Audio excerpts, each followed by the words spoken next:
दरम्यान रोहित पवार का अडचणीत आहेत पाहूयात। रोहित पवार शरद पवार यांचे लाडके नातू आहेत। रोहित पवार कर्जत जामखेडचे आमदार आहेत। अजित पवारांशी रोहित यांचा उभा दावा आहे। रोहित पवार ट्रोल आर्मी पाळतात असा आक्षेप घेण्यात आला। रोहित यांच्या ट्रोल गँगचा सदस्य योगेश सावंत हा अटकेत आहे। ब्राह्मण संपवण्याचा विखार रोहित यांच्या समर्थकांकडूनच आल्याचं भाजपाने म्हटलेलं आहे। योगेश सावंतला सोडवण्यासाठी रोहित प्रयत्नशील असल्याचा आरोप भाजपाने केलाय। रोहितकडून मराठ्यांना बदनाम करण्याचं षडयंत्र रचलं जातंय असा आरोप राम कदम यांनी केलाय।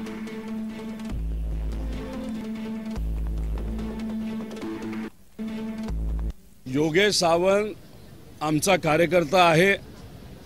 पवार साहेबांच्या बाजूली तो लढत आहे आणि त्याच्यावर काल कारवाई झाली। पोलिसांनी त्याला पोलीस स्टेशनला काल आणलं होतं, जबाब घेतला।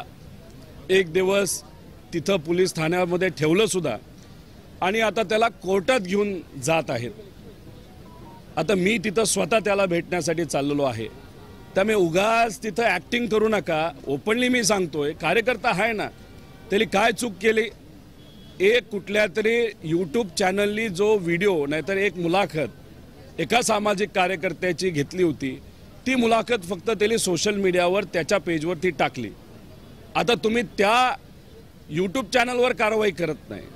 तिथं जो पत्रकार होता, ज्याने ती इंटरव्ह्यू घेतली, त्याला परवानगी घेऊन केली का नाही गेली का लोकांचं मत फक्त तिथं मांडलं, त्यांच्यावर तुम्ही काय करत नाही आणि या कार्यकर्त्यांवर करता। त्यामुळे त्यांनी मांडलेला प्रश्न हा कदाचित मांडण्यासाठी नव्हता, पण देवेंद्र फडणवीस साहेबांना खुश करण्यासाठी होता।